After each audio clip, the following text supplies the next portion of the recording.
Gusto ko rin makinig yung mga bashers natin. Gusto ko rin makinig ng mga bayaran ng mga trolls at bayaran ng mga vloggers. Gusto kong makinig kayo para makita niyo yung katangahan ninyo.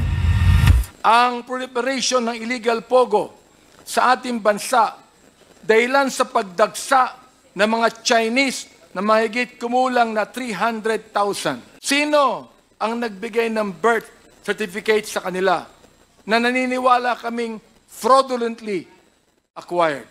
Paano sila nakakuha ng passport?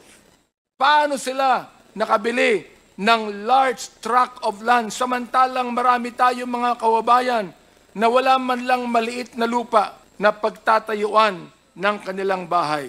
Sinabi ng dating leader ng past administration na ginawa niya ang nagawa niya sapagkat, as I quote, I love this country. Pagmamahal ba sa bayan?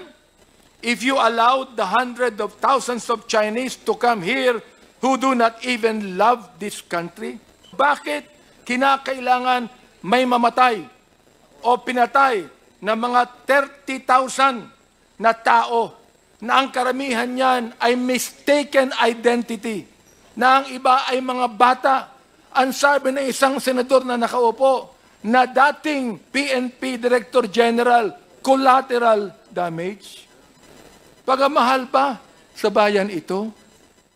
Kapag ang tao pumapatay ng marami, at binabayaran ang mga pumapatay, pagmamahal ba sa bayan ito?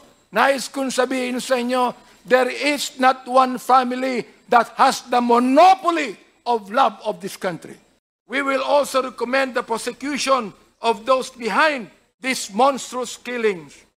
It is my hope, my prayer, that these recommendations are followed through so that justice is served for the families of the victims of the EJ case.